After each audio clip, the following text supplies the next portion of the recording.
पिछले पार्ट में आपने देखा पेड्डी ने एक लड़की की इज्जत बचाने के लिए पूरे गांव के दुश्मनों से अकेले भिड़कर सबको धूल चटा दी। लेकिन उसकी इस लड़ाई की कीमत अब पूरे गांव को चुकानी पड़ेगी। एक ऐसी जंग शुरू होने वाली है जो पेड्डी की जिंदगी हमेशा के लिए बदल देगी। तो चलिए शुरू करते हैं पेड्डी मूवी पार्ट 2। जब अच्छी अम्मा बिना कपड़े की थी। नेता हंसते हुए बोला, बस अब ये तस्वीरें पूरे गांव में लगते ही इसकी पार्टी की इज्जत खत्म हो जाएगी। रात के अंधेरे में अचानक पेड्डी चेहरे पर तेज रोशनी बांधकर उनके सामने आ जाता है। तेज रोशनी की वजह से दुश्मन उसका चेहरा तक नहीं देख पाते। बस फिर पेड्डी एक एक कर सबको बेरहमी से पीटना शुरू कर देता है। किसी को लात मारता है, किसी को उठाकर पटक देता है, तो किसी को एक साथ धुन देता है। दुश्मन संभल भी नहीं पाते और पेड्डी लगातार उनकी धुलाई करता, जलते हुए कागज उसकी तरफ फेंक देते हैं। आग की रोशनी में उसका चेहरा साफ दिखाई देने लगता है। अम्मा की इज्जत पर हाथ डालने वाले को पूरे गांव में नंगा घुमाएंगे। एक आदमी को उठाकर अंदर फेंक देता है, फोटो और उन तस्वीरों को जला देता है। विलेन की बात अब उसी पर भारी पड़ जाती है। पेड्डी एक एक करके सबकी धुनाई करता है, कई गुंडों के कपड़े उतार देता है। आखिर में विलेन के भाई को पूरी तरह नंगा करके पेड़ पर लटका देता है। अब अखाड़े में होती है कुश्ती के सबसे बड़े उस्ताद की शानदार एंट्री। उनके आते ही पूरा मैदान तालियों से गूंज उठता है। मुकाबला शुरू होते ही वीरभद्र अपने प्रतिद्वंद्वी को जोरदार पटकनी देकर जीत हासिल कर लेता है।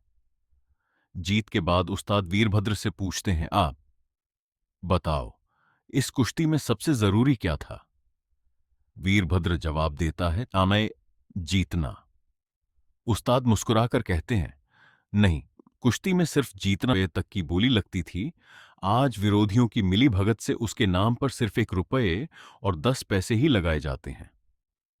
मैच शुरू होता है और विरोधी टीम 120 रन बनाकर ऑल आउट हो जाती है। पेड्डी की टीम का कप्तान भी विरोधियों से मिला होता है, इसीलिए वह जानबूझकर पेड्डी को सबसे आखिर में बल्लेबाजी के लिए भेजता है। आखिर में पेड्डी अकेले दम पर टीम को जीत के बेहद करीब पहुंचा देता है, लेकिन आखिरी रन लेते समय दूसरी तरफ खड़ा बल्लेबाज जानबूझकर धोखा दे देता है। वह बीच पिच से वापस मुड़ जाता है और पेड्डी को फंसा देता है। मौका मिलते ही विरोधी टीम दूसरे बल्लेबाज को रन आउट कर देती है। बस कुश्ती के उस्ताद आ जाते हैं और दोनों आमने सामने टकरा जाते हैं। उस्ताद पेड्डी को देखकर कहते हैं, कुश्ती लड़ेगा, तुझे पहलवानी सिखाऊंगा। पेड्डी तुरंत पूछता है, कुश्ती खेलूंगा तो मजदूरी भी मिलेगी क्या?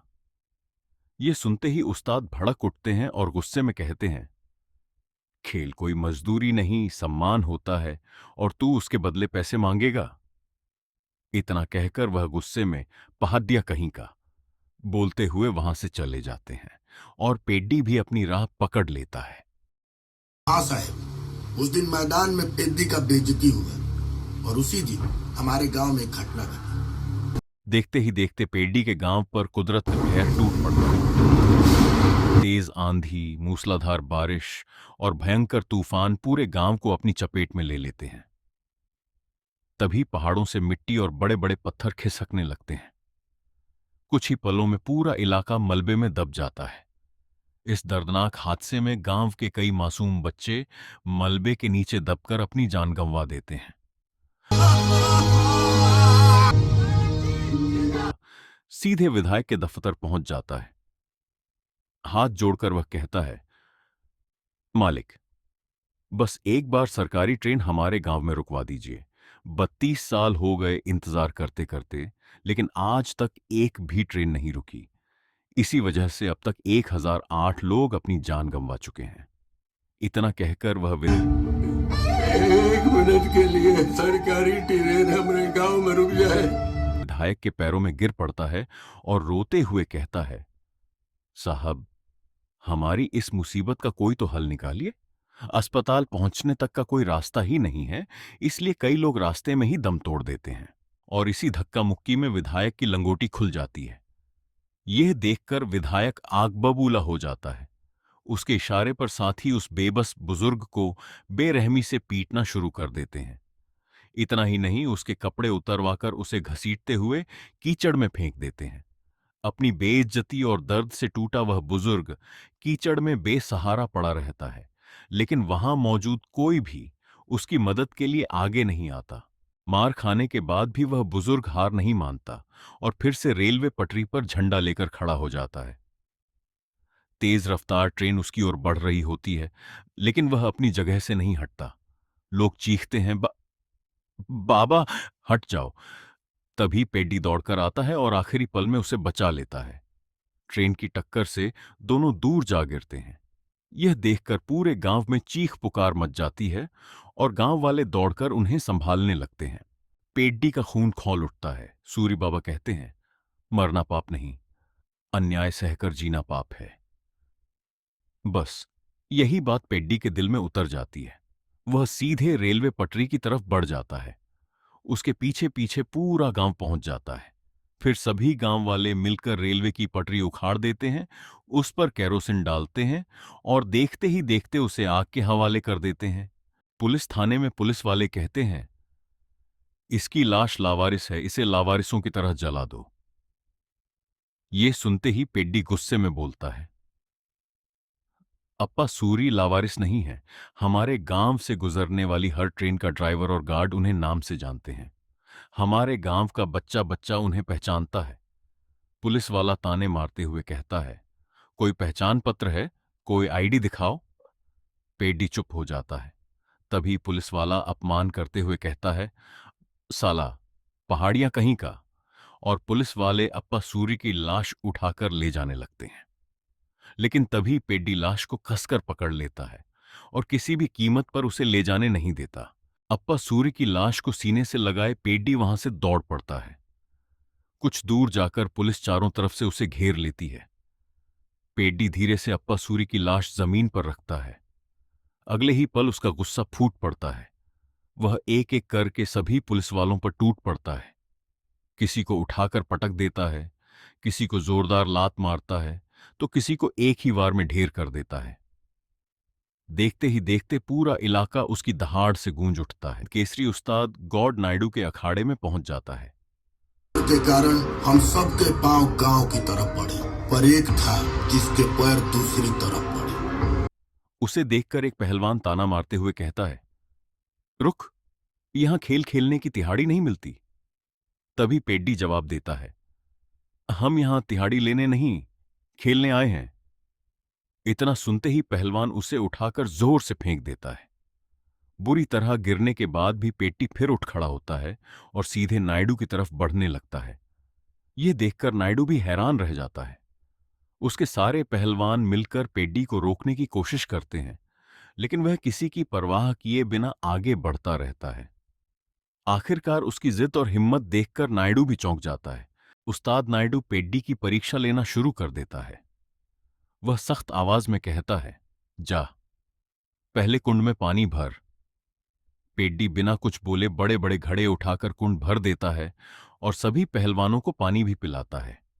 फिर नायडू आदेश देता है, अब जाकर गाड़ी से बोरे उतार। पेड्डी हर काम बिना शिकायत के करता रहता है। इसके बाद नायडू उसे पानी में डुबकी लगाकर नीचे ही रुके रहने का हुक्म देता है। तभी एक आदमी आकर कहता है, उस्ताद, वो पहाड़ियां काम करने आया था, इतनी देर हो गई, कहीं डरकर भाग तो नहीं गया। लेकिन अगले ही पल पेड्डी पानी के अंदर से बाहर निकलता है। इसी बीच पेड्डी के गांव वाले अखाड़े में पहुंच जाते हैं। गुस्से में वे उसे ताने मारते हुए कहते हैं, इसे शुरू से ही पहाड़ियां कहलाने में शर्म आती थी, ये गांव का गद्दार है। गांव वाले उसे खरी खोटी सुनाकर वहां से चले जाते हैं। जाते जाते एक बुजुर्ग कहता है, पूरा गांव हमेशा इसके साथ खड़ा रहा, लेकिन साथ छोड़ने वाला अगर कोई है तो वो सिर्फ पेड्डी है। यह बात सुनकर पेड्डी अंदर तक टूट जाता है। से अनाज के बोरे तेजी तेजी से उतारने लगता है। तभी उस्ताद नायडू उसके पास आकर पूछते हैं, क्या कर रहा है? पेड्डी जवाब देता है, अनाज के बोरे उतार रहा हूं। उस्ताद मुस्कुराकर कहते हैं, यही तुम्हारी सबसे बड़ी भूल है। बोरे उतारना भी एक दांव है और कुंड में पानी भरना भी एक दांव है। मैं तुम्हें काम नहीं करा रहा था, हर काम के साथ कुश्ती के दांव सिखा रहा था। यह सुनकर पेड्डी समझ जाता है कि उस्ताद की हर परीक्षा के पीछे एक सीख छिपी हुई थी। इसके बाद शुरू होती है उसकी खतरनाक ट्रेनिंग। कभी पानी से भरी भारी बाल्टियां उठाकर दौड़ना, कभी कुएं की मोटी रस्सी खींचकर अपनी ताकत बढ़ाना, कभी मिट्टी के अखाड़े में बार बार पटका जाना और फिर उठकर लड़ना। लोहे के भारी डंबल, सैकड़ों दंड बैठक और घंटों तक दांव पेंच की प्रैक्टिस। हर दिन पेड्डी खुद को पहले से ज्यादा ये सब क्या कर रहा है? अब्बल सूरी के जाने के बाद सब कह रहे हैं कि तू अपने मतलब से विजयनगर आ गया। ये सब अब मैं नहीं सुन सकती। चल चल गांव चल। पहला पहलवान कुछ ही देर में पानी से बाहर आ जाता है, लेकिन पेड्डी का कहीं नामो निशान नहीं होता। समय बीतता जाता है और सभी घबराकर कहते हैं, उस्ताद, ये मर जाएगा, इसे बाहर निकालिए। ये मुझे क्यों बोल रहा है? उसे बोल। देर बाद वह पानी को चीरते हुए बाहर निकलता है। बाहर आते ही वह सीधे उस्ताद के सामने खड़ा होकर कहता है, उस्ताद, अब आप ही बताइए, मैं यहां रुकने लायक हूं या यहां से चला जाऊं। इसी बीच अखाड़े में अज्जी अम्मा उससे मिलने पहुंच जाती है। वह पेड्डी का हाथ पकड़कर उसे बाहर ले आती है। पेड्डी मुस्कुराकर पूछता है, क्या चाहिए अज्जी अम्मा, यहां किस लिए आई हो? अज्जी अम्मा कहती है, उस दिन मेरी इज्जत बचाने के लिए थैंक यू। पेड्डी हंसते हुए कहता है, हमारा भी थैंक यू, अब जाओ। तभी अज्जी अम्मा मुस्कुराकर पूछती है, लेकिन उस रात मुझे किसने चूमा था? तभी वह लड़खड़ाकर गिरने लगती है और पेड्डी उसे संभाल लेता है। उसके सीने से लगते ही अज्जी अम्मा समझ जाती है कि उस रात उसे चूमने वाला कोई और नहीं बल्कि पेड्डी ही था। वह पूछती है, यानी वो तुम थे? पेड्डी मुस्कुराकर कहता है, अब पता चल ही गया, तो बताओ क्या करोगी? अज्जी अम्मा उसे एक थप्पड़ मार देती है। पेड्डी हंसकर कहता है, हम पहाड़ियां लोगों का प्यार जताने का तरीका ही ऐसा है, हम दूसरों जैसा प्यार नहीं करते। इतना सुनते ही अज्जी अम्मा उसे पकड़कर जोर से किस कर लेती